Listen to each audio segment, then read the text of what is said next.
What's up, everybody? This is Arthur from Wheels and Wilds. Over the summer, I got to ride in my first adventure rally. It was a 777-mile rally across the state of Missouri. It spanned river rock, gravel, mud, dirt.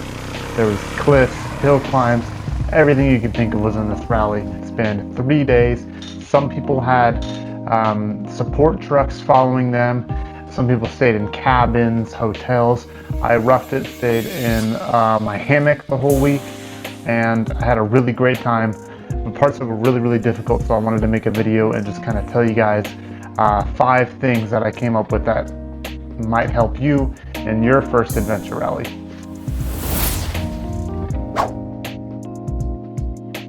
It was a lot of fun. It was also really hard, and I learned a couple things the hard way. Tip number 1, find camp early or plan it in advance. One of the biggest mistakes that I made was leaving a perfectly good campsite to try to get some time back. That decision led to me riding at night, which by itself isn't really that big of a deal. Night riding isn't that bad on pavement or public roads, but in the woods, it's a totally different story. Visibility drops, your margin for error disappears, and that is how I ended up stuck in mud up past my foot pegs for what felt like 3 hours, just dragging that bike out of the mud. Tip number 2, fatigue will set in and it multiplies mistakes. I'll be the first to say that I'm not the best rider. I'm fairly competent. I can get through pretty difficult stuff, pretty difficult sections without much trouble, but I still drop my bike a lot. None of these drops were because the trails suddenly got harder. They happened because I was tired. When fatigue sets in, every mistake is amplified. I made dumb errors that I know better than to make, like dropping your bike away from you instead of towards the hill when you're on a hill. And I did that probably 4 times. I made the same mistake. When you're tired, you don't rise to your skill level, you fall to your habits.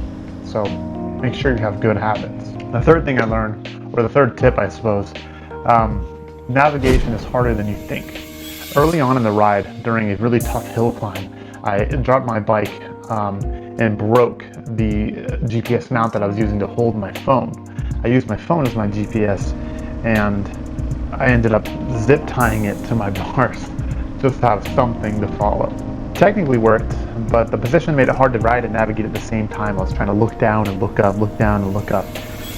That led to wrong turns, having to turn around, and a lot of time just kind of being lost in the woods or out in the gravel, just not really knowing where I'm at. Navigation isn't just having a route, it's being able to follow it without it stealing your focus away from the ride. That is especially important for ADV riding and dual sport riding because it's not a safe hobby.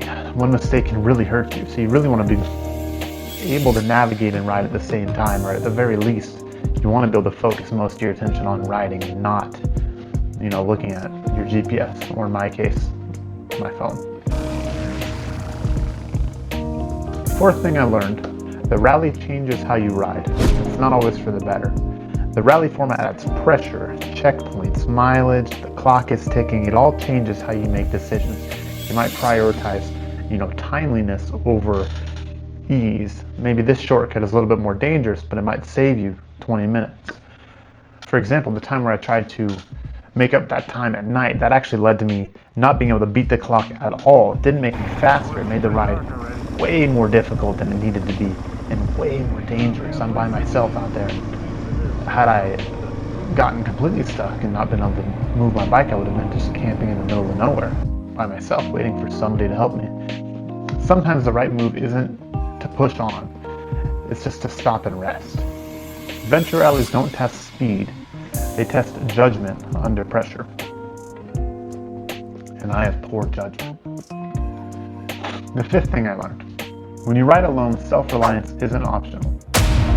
When you're riding alone, every setback matters. The mud, the broken gear, the wet boots, losing time. I had to zip tie my navigation, I had to dry my boots by a fire, I had to drag myself out of trouble time and time again. I had no backup plan, I was the backup plan. Comfort is optional, but self-reliance is not. So when you're packing your gear and thinking about the things you want to bring, you might need to skip a pillow in favor of something that, can actually help you. Maybe fire starters over a pillow or, something like that. So all in all, I didn't finish in first place or third or fourth. I finished in ninth place. Now that is out of 31 people, which I feel like isn't too bad. Some of the riders had teams and support vehicles and groups and help. I had myself.